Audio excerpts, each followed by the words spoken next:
ஒரு பள்ளிக்கூடம் வகுப்பு நடந்துகிட்டு இருக்கு. ஆசிரியர் பாடம் நடத்திக்கிட்டு இருக்கிறார். நடத்தி முடிச்ச உடனே கேட்டார், மாணவர்களே, இதுவரைக்கும் நான் நடத்தின பாடத்தில் உங்களுக்கு ஏதாவது சந்தேகம் இருக்கா அப்படின்னு கேட்டார். அப்புறம் ஒவ்வொருத்தராக கேட்டார். ஒரு மாணவன் எழுந்திருச்சான். சார், எனக்கு சந்தேகம் எதுவுமே இல்லைன்னா. ஏன்னு கேட்டார். ஏன்னா எனக்கு நீங்கள் நடத்தின பாடம் தெளிவாக புரிஞ்சுட்டுது, அதனால் சந்தேகம் வரலன்னா. இன்னொரு மாணவன் எழுந்திருச்சான். சார், எனக்கும் சந்தேகம் எதுவும் இல்லைன்னா. ஏண்டான்னு கேட்டார். ஏன்னா எனக்கு நீங்கள் நடத்தின பாடம் எதுவுமே புரியல, அதனால் சந்தேகம் வரல அப்படின்னா. இந்த இடத்துல நாம் கொஞ்சம் சிந்திச்சு பார்க்கணும். இந்த உலகத்தில் எல்லாம் புரிஞ்ச ஒருத்தனுக்கும் சந்தேகம் வராது, எதுவுமே புரியாத ஒருத்தனுக்கும் சந்தேகம் வராது. அறகுறையாக புரிஞ்சுக்கிட்டவன் இருக்கான் பாருங்க, அவனுக்கு தான் அடிக்கடி சந்தேகம் வரும். ஆக மாணவர்களை இந்த 3 வகையாக பிரிக்கலாம். அதே மாதிரி தான் மனிதர்களையும் 3 வகையாக பிரிக்கிறாங்க ஆன்மீகவாதிகள். ஒரு ஆன்மீக பெரியவர் என்ன சொல்கிறார் தெரியுமா? இந்த உலகத்தில் 3 வகையான மனிதர்கள் இருக்கிறாங்களாம். முதல் வகை எப்படி தெரியுமா? இவங்களுக்கு எதையும் தெரிஞ்சுக்கணுங்கிற அவசியமே கிடையாது. ஏன்னா அவங்களுக்கு எல்லாமும் தெரியும். இவங்க ஞானத்தின் முழு வடிவாக இருக்கிற காரணத்தினால அவங்களுக்கு எந்த சந்தேகமும் இல்லை, எந்த கேள்விகளும் கிடையாது. இந்த நிலையில் இருக்கிறவன் கிருஷ்ணன். எல்லாத்துக்கும் விட தெரிஞ்சுக்கிட்ட நிலையில் அவன் விடையாக மாறிவிட்டான் அப்படின்னு சொல்லுவாங்க. 2வது நிலையில் இருக்கிறவன் அர்ஜுனன். இவனுக்கு எப்போ பார்த்தாலும் கேள்விதான், சந்தேகம்தான். பதில் சொல்ல சொல்ல அவனுக்கு இருக்கிற சந்தேகமும் அதிகமாகிக்கிட்டே இருக்கும், குறையவே குறையாது. அர்ஜுனன் மாதிரி உள்ளவங்க எப்பவும் கேள்வி கேட்டுக்கிட்டே இருப்பாங்க. ஒரு கேள்விக்கு விடை கிடைச்சுட்டுன்னு வைங்க, உடனே இன்னொரு கேள்வி அவங்ககிட்ட இருந்து வரும். கிருஷ்ணனுடைய நிலை எப்படின்னா அது கேள்விகளே அற்ற ஒரு நிலை. அர்ஜுனனுடைய நிலை எப்படின்னா அது கேள்விகளை தவிர வேறு எதுவும் அற்ற ஒரு நிலை. இவங்களை தவிர இன்னொரு ஆள் இருக்கிறான், அவனுக்கும் கேள்விகள் அற்ற ஒரு நிலை தான். அவன் யாருன்னா துரியோதனன். இவனுக்கு தெரிஞ்சுக்கணுங்கிற எண்ணமே சுத்தமாக கிடையாது. ஆவலே இல்லைங்கிறதுனால அதை புரிஞ்சுக்கணுங்கிற அவசியமும் இல்லை. அதனால் அவனுக்கு கேள்விகள் அற்ற ஒரு நிலையில் அவன் இருந்துகிட்டு இருக்கிறான். எல்லா பதிலும் தெரிந்து கொண்ட நிலையில் கிருஷ்ணனும் கேள்விகளற்ற நிலையில் இருக்கிறான். தெரிஞ்சுக்கணுங்கிற ஆவலே இல்லாத துரியோதனனும் கேள்விகளற்ற நிலையிலே இருக்கிறான். இப்படியும் இல்லாமல் அப்படியும் இல்லாமல் 2ம் கெட்டான் நிலையில் இருக்கிறானே, அவன் தான் அர்ஜுனன். அதனால் பெரியவங்கள்லாம் என்ன சொல்கிறாங்கன்னா, இந்த உலகத்தில் அர்ஜுனன்களாக இருக்கிறவங்க ஒன்று துரியோதனனாக மாறிடணும், இல்லைன்னா கிருஷ்ணனாக மாறிடணும். இதை தவிர வேற வாய்ப்பு இல்லை. துரியோதனன் மாதிரி உள்ளது விலங்கு நிலை, கிருஷ்ணன் மாதிரி உள்ளது தெய்வ நிலை. அர்ஜுனன் விலங்காவும் ஆக முடியல, தெய்வமாகவும் ஆக முடியல. இப்படி 2ம் கெட்டானா இருக்கிற வரைக்கும் இந்த கேள்விகளும் பிரச்சனைகளும் இருந்துக்கிட்டே தான் இருக்கும். இதுதான் பெரியவர்கள் சொல்லுகிற அனுபவ உண்மை. ஒரு ஆசிரியர் ரொம்பவும் விரிவாக விளக்கமாக பாடம் நடத்தின பிறகு, மாணவர்களே, ஏதாவது சந்தேகம் இருந்தால் கேளுங்கன்னாராம். ஒரு மாணவன் எழுந்திருச்சான். சார், எனக்கு ஒரு சந்தேகம்னா. என்னன்னு கேட்டார். இது வரைக்கும் என்ன பாடம் சார் நடத்துனீங்க அப்படின்னா அந்த பையன். அர்ஜுனன் கேட்ட கேள்விக்கெல்லாம் பகவான் கண்ணன் பதில் சொன்னார். அதுக்கு பேர் பகவத்கீதை. அதே மாதிரி உத்தவன் கேட்ட கேள்விக்கும் அவர் பதில் சொல்லியிருக்கிறார். அதுக்கு என்ன பேருனா உத்தவ கீதைன்னு பேர். அது சரி, உத்தவன்னா யார்? கண்ணனுக்கு சின்ன வயசுலேருந்தே தேர் ஓட்டிக்கிட்டு இருந்தவன் அவன் தான். குருஷேத்திர போர் முடிஞ்சது. அதர்மத்தை அழித்து தர்மத்தை நிலைநாட்டி தர்மனுக்கு முடிச்சு விட்டினார் கண்ணபிரான். அதுக்கப்புறம் துவாரகைக்கு திரும்பினார். தான் வந்த காரியம் முடிஞ்சது. அதனால் இளமையிலிருந்தே தனக்கு தேரோட்டியாக இருந்து வந்த உத்தவனை கூப்பிட்டார். இதை பாருப்பா, உனக்கு வேணுங்கிறத கேளுன்னார். அவன் தனக்குன்னு எதையும் கேட்குறதுக்கு ஆசைப்படலை. இருந்தாலும் கேள்வி கேட்குறதில்ல அவன் ரொம்ப கெட்டிக்காரன். அதனால் கேட்க ஆரம்பித்தான். பரந்தாமா, ராஜசூய யாகத்துக்கு தர்மனை கூப்பிட்டு தன்னுடைய அரண்மனையில் விருந்து வச்சான் துரியோதனன். அதுக்கப்புறம் சூதாட்டத்துக்கு கூப்பிட்டான். தர்மன் தோல்வி அடைகிற மாதிரி பண்ணிவிட்டான். நீங்கள் தான் முக்காலமும் உணர்ந்தவராச்சே, சூதாட்டத்தில் தர்மர் ஜெயிக்கிறது மாதிரி பண்ணியிருக்கக்கூடாதா? இந்த பகடைக்காயை உருட்டுறப்போ நீங்கள் எதிர்பார்த்தது விழற மாதிரி பண்ணியிருக்கலாமே. சரி, அதுதான் இல்லை. வேடிக்கை பார்த்துக்கிட்டு இருந்த பீமன், அர்ஜுனன், நகுலன், சகாதேவன் இவங்களையும் பணையம் வச்சு ஆடுறப்போவாவது காப்பாற்றிருக்கலாம். அதையும் நீங்கள் செய்யலை. பாவம், அந்த அவல பொண்ணு, ஒன்றும் புரியாத ஒன்றும் தெரியாத அந்த உன்னுடைய சகோதரி திரௌபதி அந்த பொண்ணை துச்சாதனன் இழுத்துக்கிட்டு துகில் உரிகிற கட்டத்தில் காப்பாற்றினியே, இது நியாயமா, முறையா, அறமா? இதுதான் உத்தவன் கேட்ட கேள்வி. இதுக்கு பரந்தாமன் பதில் சொல்கிறார். அப்படி கேள் உத்தவா, தருமனை துரியோதனன் சூதாட அழைக்கும் பொழுது என்ன சொன்னான் தெரியுமா? நான் பணையம் வைக்கிறேன், எனக்கு பதிலாக என்னுடைய மாமன் சகுனி பகடக்காய்களை உருட்டுவான்னு சொன்னான். உடனே தருமன் எனக்கு பதிலாக என்னுடைய மைத்துனன் கண்ணன் பகடக்காய்களை உருட்டுவான்னு சொல்லியிருக்கலாமே, அப்படி சொல்லலை. என்ன செஞ்சான் தெரியுமா? துரியோதனன் கூட சூதாட்டத்துக்கு சம்மதிச்சிட்டோம், கடவுளே இது என்னுடைய மைத்துனன் கண்ணபிரானுக்கு தெரியக்கூடாது அப்படின்னு வேண்டிக்கிட்டான். இதனால் தருமன் எனக்கு மனசால் தடை போட்டுட்டான். அதனால் அரண்மனைக்கு வெளியிலேயே என்னை கூப்பிடுவாங்கன்னு நான் காத்துக்கிட்டு இருந்தேன். பீமன், அர்ஜுனன், நகுலன், சகாதேவன், திரௌபதி இவங்களை பணையம் வச்சு ஆடுறப்போவாவது கூப்பிடுவாங்கன்னு பார்த்தேன். அப்பவும் அவங்க என்னை கூப்பிடலன்னு நினைக்கல. திரௌபதியை துச்சாதனன் கூந்தலை பிடிச்சி இழுக்கிறான். அப்போ கூட அவள் தன்னுடைய உடல் பலத்தால் தடுக்கிறதுக்கு முயற்சி பண்ணாலே தவிர என்ன நினைக்கல. துரியோதனன் சபைக்கு இழுத்து செல்லப்பட்ட திரௌபதி அறநூல்களையும் அரச நீதிகளையும் சொல்லிக்கிட்டு இருந்தாலே தவிர என்ன நினச்சே பார்க்கல.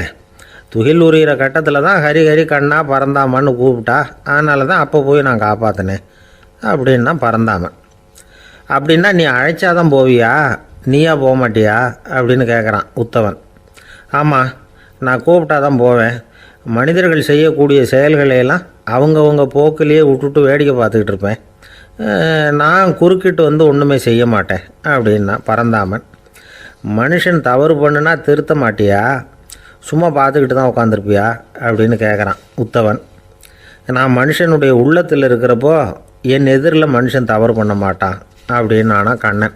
அதாவது யார் நினைக்கிறாங்களோ அவங்க உள்ளத்துலலாம் அவன் இருக்கிறான். அப்படி இருக்கிறப்போ தவறு செய்ய மனுஷன் அஞ்சுவான்.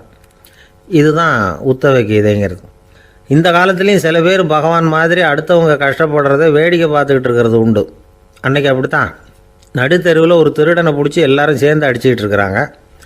ஒரு ஆள் மட்டும் தள்ளி நின்று அதை வேடிக்கை பார்த்துக்கிட்டு இருக்கான். பார்த்துக்கிட்டு சிரிச்சுக்கிட்டு இருக்கிறான். என்ன சார் இது, பாவம் அந்த ஆளை போட்டு அப்படி அடிக்கிறாங்களே அப்படின்னோம்.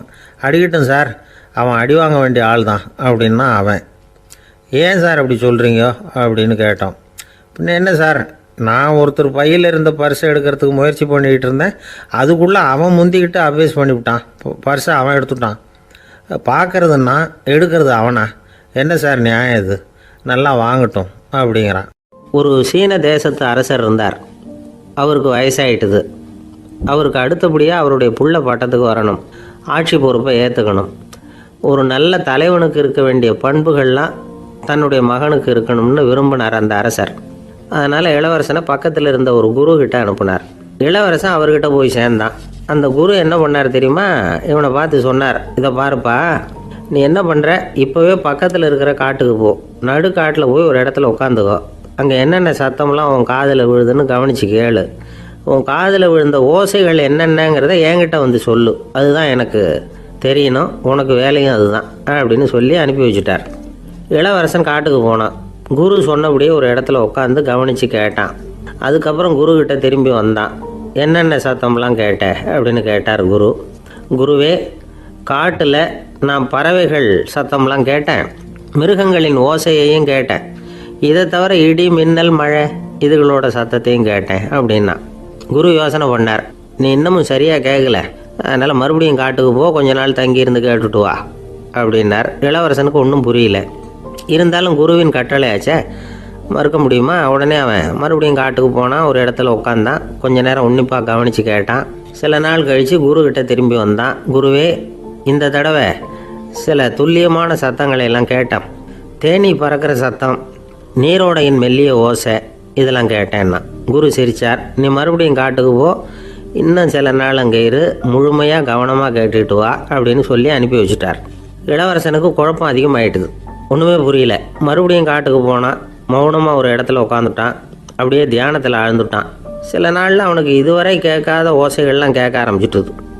இதைத்தான் நான் கேட்கணும்னு என்னுடைய குரு எதிர்பார்த்துருக்கிறாருங்கிறத புரிஞ்சுக்கிட்டான்.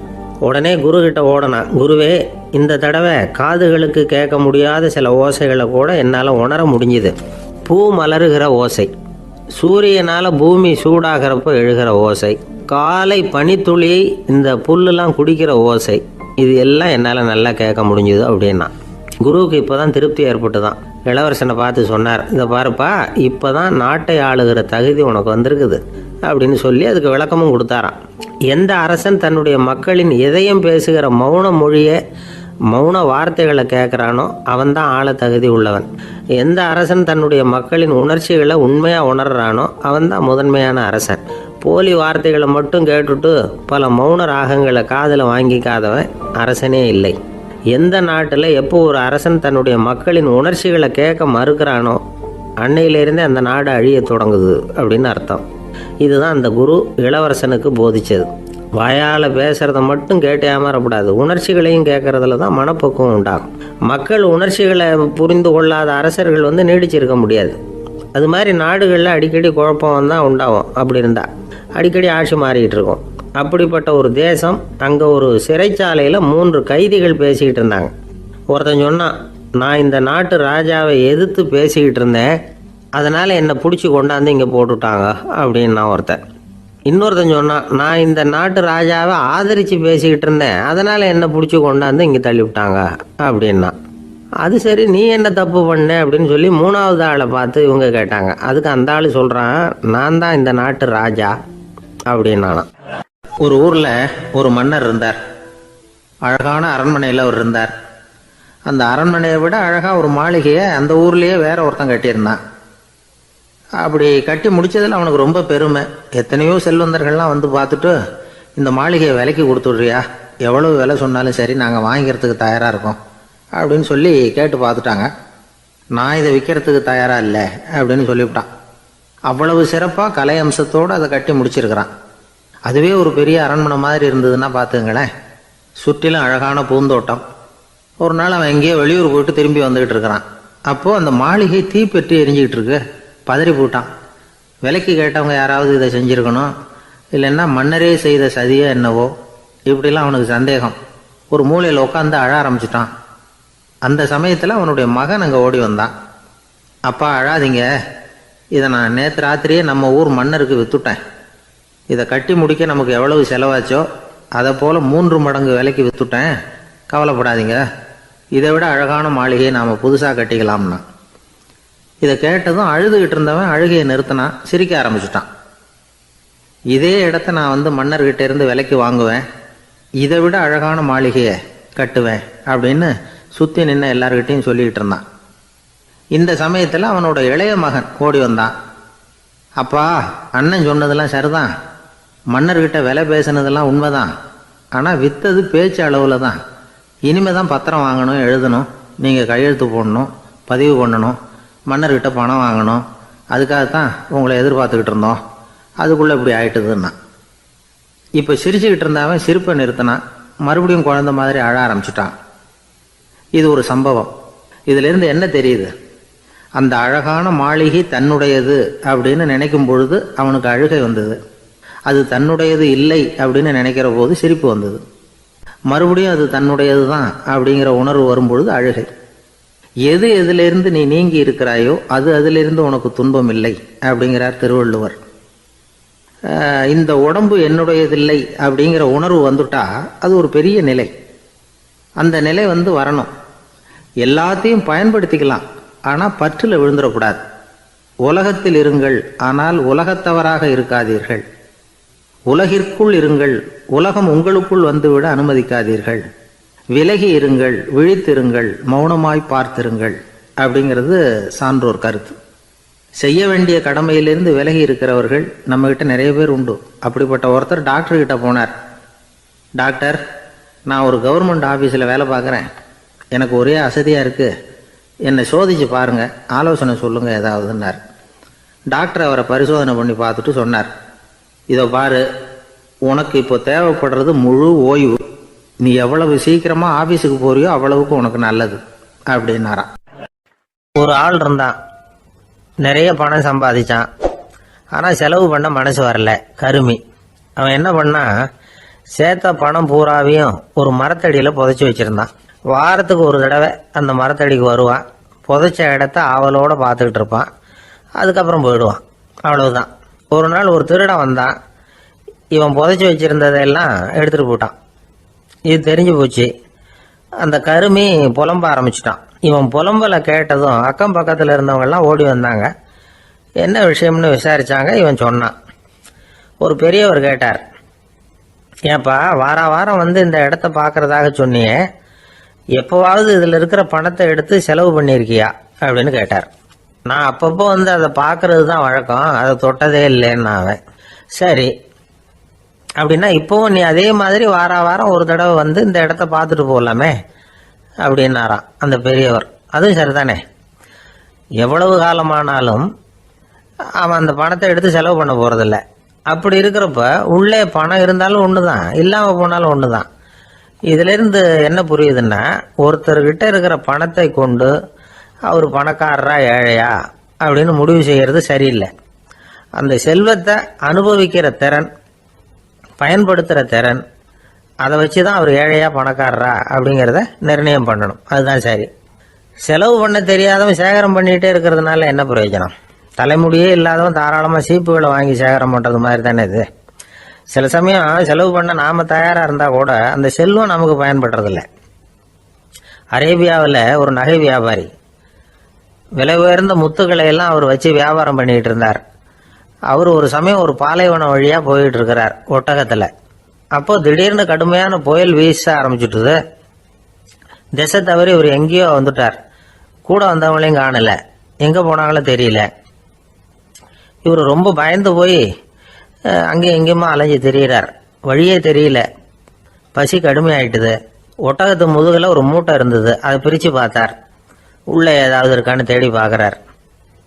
அது வரைக்கும் கண்ணில் தட்டுப்படாத அபூர்வமான ஒரு பை கண்ணில் பட்டுது.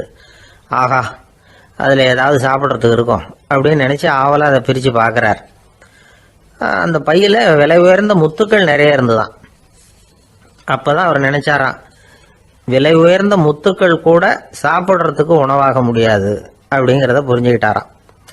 எந்த நேரத்தில் எது நமக்கு தேவையோ அது நமக்கு தாராளமாக கிடைக்கணும். அப்படி அது கிடைக்கிறதுக்கு நம்மக்கிட்ட இருக்கிற செல்வம் பயன்படணும். அது நமக்கும் பயன்படலாம், நம்ம மூலமாக அடுத்தவங்களுக்கும் பயன்படலாம். அதுதான் செல்வத்தின் பயன். ஒரு மரத்தடியில் ஒருத்தன் உட்காந்து அழுதுகிட்டு இருந்தான். அந்த பக்கமாக வந்த இன்னொருத்தன் ஏப்பா அழுதுகிட்டு இருக்கிறேன்னு கேட்டான்.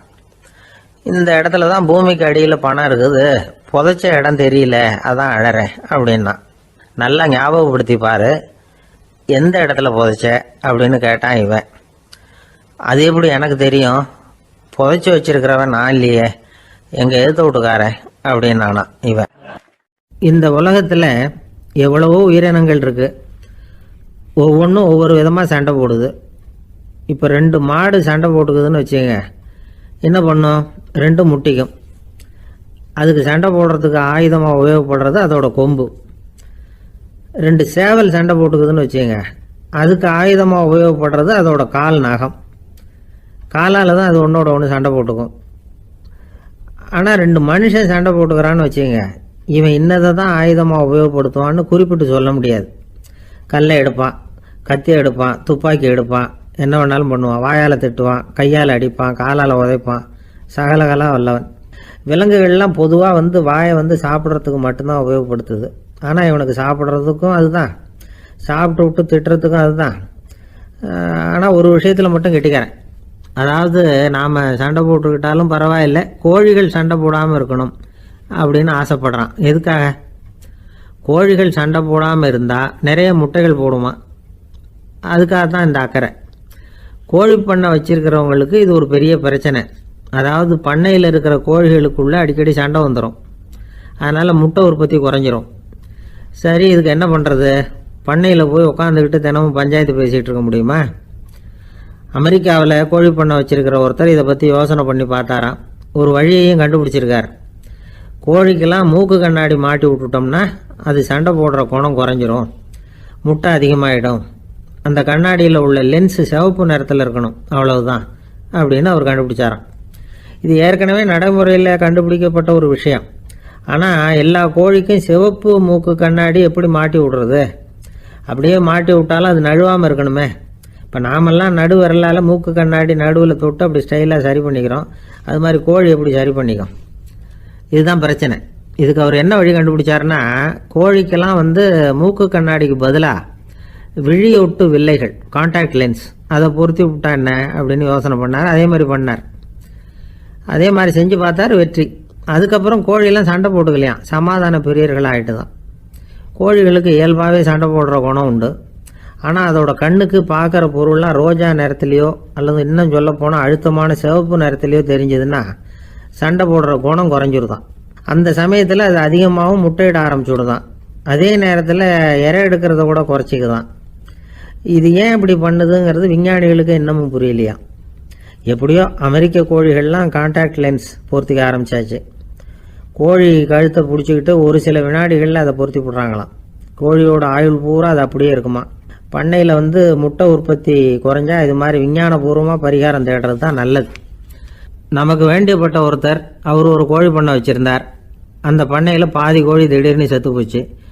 உடனே ஒரு கால்நடை மருத்துவர்கிட்ட போக வேண்டியது தானே. அங்கே போகல. உள்ளூரில் மந்திரம் பண்ணிகிட்டு இருந்த ஒரு சாமியார்கிட்ட போனார். அவர் காலில் விழுந்தார். சாமி, என் பண்ணையில் பாதி கோழி செத்து போட்டுதுன்னார். சாமியார் யோசனை பண்ணார். சரி, பண்ணையில் வாசப்படி கிழக்கு பக்கமாக வச்சுருக்கியா மேற்கு பக்கமாக வச்சுருக்கியான்னு கேட்டார். கிழக்கு பக்கமாக இருக்குன்னார் அவர். அதுதான் தப்பு, மேற்கு பக்கமாக அதை மாற்று, சரியாக போடும்னாராம். அதே போல் இவர் போய் மாற்றிவிட்டார். அப்பவும் பாதி செத்து போச்சு. மறுபடியும் சொன்னார், சாமி மறுபடியும் பாதி கோழி செத்து போட்டுதேன்னார். சரி, கூரை எப்படி போட்டிருக்க, ஓடு போட்டிருக்கியா இல்லை கீத்து போட்டிருக்கியான்னார். ஓடு போட்டிருக்கேன்னாராம் அவர். அதுதான் தப்பு, கீத்து போட்டுரும், சரியாக போடும்னாராம். சரின்னு போய் அதையும் மாற்றி பார்த்தார். மறுபடியும் போயிட்டுது, கோழி செத்து போச்சு. வந்தார். மறுபடியும் பாதி செத்து போச்சு சாமின்னு வந்தார். இவரும் யோசனையை மாற்றி மாற்றி சொல்லிகிட்டே இருக்கிறார். இப்படி அவரும் மாற்றி மாற்றி பார்த்தார். 6வது தடவையாக அவரை தேடிட்டு வந்தார். அந்த சமயத்தில் இவர் ரொம்ப தீவிரமாக யோசனை பண்ணி பார்த்துட்டு, அது சரிப்பா, நீயும் என்கிட்ட சளைக்காமல் வந்துக்கிட்டு இருக்கிற, நானும் யோசனை சொல்லிகிட்டு இருக்கேன். இப்போவும் உங்ககிட்ட சொல்கிறதுக்கு என்கிட்ட யோசனை நிறையா இருக்குது. ஆனால் சோதிக்கிறதுக்கு உங்ககிட்ட கோழி இல்லையே, என்ன பண்ணுறது அப்படின்னாராம் இவர். லோகமானிய பாலகங்காதர திலகர் இருந்தார்ல, அவருக்கு 15 வயசுலேயே கல்யாணம் நடந்துதான். மனைவி பேர் தபிபாய். ரொம்ப பெரிய குடும்பத்து பொண்ணு, நல்ல குணம். அவங்க குடும்பம் நடத்திக்கிட்டு இருக்கிறாங்க. அந்த காலத்தில் திருடர்கள் பயம் அதிகம். இந்த காலத்தில் மட்டும் என்னன்னு கேட்குறீங்களா? நீங்கள் கேட்குறது நியாயம்தான். இருந்தாலும் இந்த காலத்து திருடனுக்கும் அந்த காலத்து திருடனுக்கும் ஒரு முக்கியமான வித்தியாசம் உண்டு. அதாவது அந்த காலத்து திருடன்லாம் நியாயம் அநியாயம் பார்க்குறது உண்டு. இந்த காலத்தில் அப்படி பார்க்குறது இல்லை. அந்த காலத்தில் திருட வர்றவங்கள்ட்ட கூட ஒரு தார்மீக உணர்வு உண்டாம். அதாவது அப்போ உள்ள கொள்ளைக்காரங்க எதை களவாடினாலும் சரி, அரிசியை மட்டும் களவாடுறது இல்லையா, அப்படி ஒரு கொள்கை. அதனால் பாருங்கள், அந்த காலத்து பெண்கள் நகை நட்டுகளை பத்திரமா வைக்கணும்னா பெட்டியில் வைக்கிறது இல்லை, அரிசி பானையில் போட்டு வச்சு விடுறது. இப்போல்லாம் பேங்க்கில் சேஃப்டி லாக்கர்னு இருக்குல்ல, அது மாதிரி அந்த காலத்தில் சேஃப்டி லாக்கருங்கிறது அரிசி பானை. இந்த வளையல், மூக்குத்தி, தோடு இப்படி எதுவாக இருந்தாலும் அதில் போட்டு பத்திரமா வச்சுருவாங்க. திருடன் அரிசி பானை பக்கம் போகிறதில்ல. ஏன்னா சாப்பிட்ற விஷயத்தில் கை வைக்கக்கூடாது, அது பாவம் அப்படின்னு அவன் நினைக்கிறான். திலகரோட மனைவி தபிபாயும் அதே மாதிரி தன்னுடைய ஆபரணங்களை ஒரு அரிசி பானைக்குள்ளே போட்டு மூடி வச்சுருந்தாங்களாம். இப்படி இருந்தப்போ ஒரு நாள் ஒரு பிச்சைக்கார பொண்ணு வீடு வீடாக பிச்சை கேட்டுக்கிட்டே வந்திருக்குது. திலகர் வீட்டுக்கும் தர்மம் போடுங்க தாயே அப்படின்னு தான் அந்த பொண்ணு. அந்த அம்மா தபிபாய் காதில் இது விழுந்திருக்கு. உடனே கை நிறைய அரிசி அள்ளிக்கிட்டு போட்டிருக்கு. பாத்திரத்தில் அரிசியை போட்டதுக்கு அப்புறம் தான் தெரியுது, பளிச்சுன்னு கண்ணில் படுது. அதாவது அந்த அம்மாவோட வைர மூக்குத்தி ஒன்று அரிசியோடு சேர்ந்து அந்த பிச்சைக்கார பொண்ணு பாத்திரத்தில் போய் விழுந்துட்டுது. இந்த அம்மாவுக்கு மனசுக்குள்ளே குழப்பம், என்ன இப்படி ஆயிட்டுதே, மூக்குத்தி போயிட்டுதே, பிச்சை பாத்திரத்துலேருந்து அதை எப்படி எடுக்கிறது அப்படின்னு தயக்கம். வாயை திறந்து அதை கேட்கறதுக்கும் கூச்சம். திண்ணையில் உட்காந்துருந்த திலகர் இவ்வளவையும் பார்த்துக்கிட்டு இருக்கிறார். மனைவியின் மனசுக்குள்ளே நடக்கிற மௌன போராட்டத்தை அவர் நல்லா புரிஞ்சுக்கிட்டாராம். மனைவியை பார்த்து சொன்னாராம், தபிபாய், இது தெய்வ சம்மதம். அவளுக்கு சேர வேண்டிய மூக்குத்தி அவகிட்ட போயிட்டுது. பிச்சை பாத்திரத்தில் விழுந்த மூக்குத்தியை எடுக்க வேணாம் அப்படின்னாராம். சரின்னு சொல்லிவிட்டு மேற்கொண்டு எதுவும் சொல்லாமல் அந்த அம்மா வீட்டுக்குள்ளே போயிட்டாங்களாம். இந்த காலத்துலலாம் அது மாதிரி நடக்குமா? வெறும் அரிசியை போட்டுவிட்டு விவகாரம் பண்ணிகிட்டு இருக்க மாட்டோமா? ஒரு பெரிய மனுஷன் வீட்டுக்கு ஒரு பிச்சைக்காரன் வந்தான். ஐயா, நாங்கள் பிச்சைக்காரங்கள்லாம் சேர்ந்து ஒரு சங்கம் வச்சுருக்குறோம், அதுக்கு நிதி சேர்க்குறோம், அதுக்கு ஒரு 100 ரூபா கொடுத்தீங்கன்னா எங்களுக்கு பெரிய உதவியாக இருக்கும் அப்படின்னு நானா. அதெல்லாம் ஒன்றும் கொடுக்க முடியாது போ அப்படின்னாராம் அவர். அப்படின்னா ஒரு 50 ரூபாயாவது கொடுங்களேன் அப்படின்ட்டுருக்கான். அதுவும் முடியாதுன்னு சொல்லிவிட்டார். 25 ரூபா அப்படின்ட்டுருக்கான். எதுவும் முடியாது அப்படின்னாராம். சரிங்க, இவ்வளவு பெரிய வீட்டுக்கு வந்துட்டு வெறுங்கையோடு திரும்புறது நல்லா இருக்காது, அதனால சும்மா ஒரு ரூபா மட்டுமாவது கொடுங்க அப்படின்ட்டுருக்கான் அவன். ஒரு பைசா கூட என்கிட்ட கிடையாது அப்படின்னு விட்டாரான் இவர். அப்படின்னா நீங்கள் ஒரு காரியம் பண்ணுங்களேன் அப்படின்னானா அவன். என்ன செய்யணும் அப்படின்ட்டுருக்கார். எங்கள் சங்கத்தில் நீங்களும் ஒரு மெம்பராக சேர்ந்துருங்க அப்படின்னானா. ஜவஹர்லால் நேரு பிரதமராக இருந்த சமயம் அவர் ஒரு தடவை சென்னைக்கு வந்திருக்கிறார். இங்கே சில முக்கிய நிகழ்ச்சிகளில் கலந்துக்கிறதுக்காக வந்திருந்தார். ஆளுநர் மாளிகையில் ஒரு நாள் ராத்திரி தங்கி மறுநாள் புதுடெல்லி புறப்படுறதாக ஏற்பாடு. நிகழ்ச்சியிலெல்லாம் முடிச்சுக்கிட்டு ஆளுநர் மாளிகையில் தங்கியிருக்கிறார். அன்றைக்கு இரவு படிக்கிறதுக்கு ஒரு முக்கியமான புத்தகம் அவருக்கு தேவைப்பட்டது. அந்த சமயத்தில் உலக அளவில் ஒரு முக்கியமான பொருளாதாரம் சம்பந்தமான ஒரு புத்தகம் வெளியாகி இருக்கிற விஷயம் அவருக்கு தெரியும். அந்த புத்தகம் மெட்ராஸுக்கு வந்திருக்குமா, அது இங்கே கிடைக்குமா அப்படின்னு விசாரிச்சிருக்கிறார் நேருஜி. அவர் இப்படி கேட்ட உடனே அங்கே இருந்தவங்கெல்லாம் ரொம்ப பரபரப்பாக செயல்பட ஆரம்பிச்சுட்டாங்க. முக்கியமான இடங்கள்ல எல்லாம் விசாரிச்சிருக்கிறாங்க அந்த புத்தகம் உங்ககிட்ட இருக்கான்னு. சென்னையில் உள்ள கன்னிமாரா நூல் நிலையத்துக்கு எப்படியும் அந்த புத்தகம் வந்திருக்கணும் அப்படின்னு ஒரு நம்பிக்கை. அங்கே விசாரித்தாங்க. அந்த புத்தகம் 2 நாளைக்கு முன்னாடி தான் அங்கே வந்திருக்குது அப்படிங்கிற விஷயம் தெரிஞ்சுது. உடனே எல்லாரும் அங்கே ஓடினாங்க. அவங்களுக்கு இன்னொரு சந்தேகம், புத்தகம் வந்திருக்கு சரி, அது இந்த சமயத்தில் வேற யாரும் படிக்கிறதுக்கு எடுத்துகிட்டு போயிருக்கக்கூடாதே அப்படிங்கிற சந்தேகம். இருந்தாலும் மனசுக்குள்ள ஒரு தைரியம், இப்படி ஒரு புத்தகம் வெளிவந்திருக்கிற விஷயமே நேருஜி சொல்லி தான் நமக்கே தெரியும். அதுவும் இல்லாமல் உலக பொருளாதாரம் சம்பந்தமான ஏதோ ஒரு புத்தகம் அது. அதை போய் இந்த நேரத்தில் அவ்வளவு ஆர்வமாக யார் எடுத்துகிட்டு போயிட போகிறாங்க அப்படிங்கிற தைரியம். இந்த தைரியத்தோடு அந்த நூல் நிலையத்துக்கு ஓடினாங்க. புத்தகத்தை தேடினா அது கிடைக்கல, யாரோ எடுத்துகிட்டு போயிருக்கிறாங்க. நேருவுக்கு மட்டுமே தெரிஞ்சிருந்த அந்த புத்தகம் பற்றின விஷயம் சென்னையில் வேற ஒருத்தருக்கும் தெரிஞ்சிருக்குது. உடனே எல்லாரும் பரபரப்பாக அந்த அதுக்குன்னு இருக்கிற ரிஜிஸ்டர் இருக்குல்ல, பதிவேடு, அதை புரட்டி பார்க்குறாங்க யார் எடுத்துகிட்டு போகிறாங்கன்னு தெரிஞ்சுக்கிறதுக்காக. எடுத்துகிட்டு போனவங்க அதில் கையெழுத்து போட்டிருப்பாங்கல்ல, அதை பார்த்து யாருன்னு தெரிஞ்சுக்கலாம் அப்படிங்கிறதுக்காக தான் அதை புரட்டுறாங்க. அதோ அந்த புத்தகத்தோட பேர் பக்கத்தில் அதை எடுத்துக்கிட்டு போனவங்க கையெழுத்து உத்து பார்க்குறாங்க எல்லாரும். அதில் போட்டிருக்குது பேர் CN அண்ணாதுரை அப்படின்னு எழுதியிருந்தது. அவர் தான் பேரறிஞர் அண்ணா. நேரு படிக்க விரும்பின ஒரு புத்தகத்தை அதே நேரம் படிக்க விரும்பின இன்னொரு தலைவர் இவர். படிக்கிறதுல அவருக்கு இருந்த ஆர்வத்தை நாம் தெரிஞ்சுக்கணும்னா அதுக்கு எவ்வளவோ சம்பவங்கள் இருக்குது. கடைசி காலத்தில் அவர் அடையாறு மருத்துவமனையில் படுத்திருக்கிறார். அவருக்கு ஒரு முக்கியமான அறுவை சிகிச்சை செய்ய வேண்டியிருக்குது அவசரமாக. அமெரிக்காவிலேருந்து டாக்டர் மில்லர் வந்திருக்கிறார். அவர்கிட்ட கேட்குறார், டாக்டர் நாளைக்கே அறுவை சிகிச்சை செய்ய போகிறீங்களா அப்படின்னு. ஆமாங்கிறார் டாக்டர் மில்லர். நாளைக்கு மறுநாள் செஞ்சுக்கிறேனே அப்படின்னாரான் அண்ணா. ஏன் ஏதாவது நாள் பார்க்குறீங்களான்னு கேட்டிருக்கார். இல்லை, ஒரு புத்தகத்தை படிச்சுக்கிட்டு இருக்கிறேன், அதை நாளைக்குள்ளே முடிச்சிருவேன், அதுக்கப்புறம் நான் இறந்தாலும் கவலை இல்லை அப்படின்னாரான் இவர். அவர் தான் அறிஞர் அண்ணா. சங்ககால நூல்கள்லேருந்து சமீபத்தில் வந்த நூல்கள் வரைக்கும் எல்லாம் அவர் படிச்சிருக்கிறார். ஒரு திருமண விழாவில் அவர் பேசும்பொழுது சொன்ன விஷயம் இது. சங்க காலத்தில் காதலியை மணக்க விரும்புகிறவனுக்கு அவனுடைய தந்தை வீர சோதனைகள்லாம் வைப்பார். போய் புலிப்பல் கொண்டுக்கிட்டு வா, அப்போ தான் என் பொண்ணை கொடுப்பேன் அப்படின்னு சொல்லுவார். காதலன் உடனே காட்டுக்கு போவான், ஒரு புலியை கொன்று அதனுடைய பல்லை கொண்டுக்கிட்டு வருவான். அதை வீர பதக்கத்தில் பதிச்சு அவனுக்கு மாமனார் சூட்டுவார் கல்யாண சமயத்தில். இப்போலாம் காதலன் கிட்ட அப்படி சொல்ல முடியாது. இப்போலாம் காதலன் கிட்ட காட்டுக்கு போய் புலிப்பல் கொண்டுக்கிட்டு வான்னு யாராவது சொன்னால் புலி தான் மாப்பிள்ளையாக வந்து சேரும் அப்படின்னார். ஒரு பெரிய பியானோ கலைஞர் வியன்னாவில் இருந்தார். ரொம்ப புகழ்பெற்ற இசை கலைஞர் அவர். இங்கிலாந்து மகாராணி விக்டோரியா அவருடைய சங்கீதத்தை கேட்கணும்னு ஆசைப்பட்டாங்க. அவரை அரண்மனைக்கு கூப்பிட்டாங்களாம். பியானோ வாசிக்க சொல்லி கேட்டாங்களாம். இவரும் ரொம்ப பிரமாதமாக வாய்ச்சி காட்டியிருக்கார். உடனே பாராட்டி பரிசுகள்லாம் கொடுத்து அனுப்புனாங்களாம். அந்த இசையை கேட்கறதுல அரசிக்கு ரொம்பவும் ஆர்வம் உண்டு. அதனால் அதுக்கப்புறமும் அந்த கலைஞர் அடிக்கடி அரண்மனைக்கு வர வேண்டிய அவசியம் ஏற்பட்டது. ஏன்னா அரசி கூப்பிட ஆரம்பித்தாங்க. இவர் போகணும், அங்கே இசை நிகழ்ச்சி நடத்தணும். இவர் அங்கே பாடி வாசிக்கிறது உண்டு. ஒரு தடவை மகாராணி அவரை பார்த்து, உங்கள் நாட்டு தேசிய கீதம் பாடுங்களேன் அப்படின்னு கேட்டாங்களாம். உடனே அவர் தன்னுடைய நாடான ஆஸ்திரியாவின் தேசிய கீதத்தை பாடியிருக்கிறார். அவர் பாட ஆரம்பித்த உடனே மகாராணி எழுந்திருச்சு நின்னாங்களாம். அதுக்கு மரியாதை செலுத்துகிற நோக்கத்தோட பாட்டு முடிகிற வரைக்கும் அப்படியே நின்றுக்கிட்டு இருந்தாங்களாம். இதுதான் அந்த அரசியினுடைய பெருந்தன்மை. அதாவது நாட்டுப்பற்றுங்கிறது அந்த அளவுக்கு அப்படி இருக்கணும். இப்படி ஒரு அரசியே நம்ம நாட்டு தேசிய கீதத்துக்கு எழுந்திருச்சு நின்று மரியாதை செலுத்துறாங்க அப்படிங்கிறத புரிஞ்சுக்கும் பொழுது அந்த முதிய கலைஞரின் மகிழ்ச்சிக்கு அளவே இல்லையாம். அதுக்கப்புறம் அந்த பியானோ கலைஞர் ஒரு நாள் தன்னுடைய நண்பர் ஒருத்தர்கிட்ட பேசிக்கிட்டு இருந்தாராம். அப்போ சொன்னாராம், மகாராணியார் எனக்கு எவ்வளவோ பரிசுகள்லாம் கொடுத்துருக்குறாங்க. ஒரு தடவை எனக்கு வைரக்கல் பதித்த அணி ஒன்றை கூட பரிசாக கொடுத்தாங்க. ஆனால் அதை விட உயர்ந்த விலை மதிக்க முடியாத அணி என்ன தெரியுமா?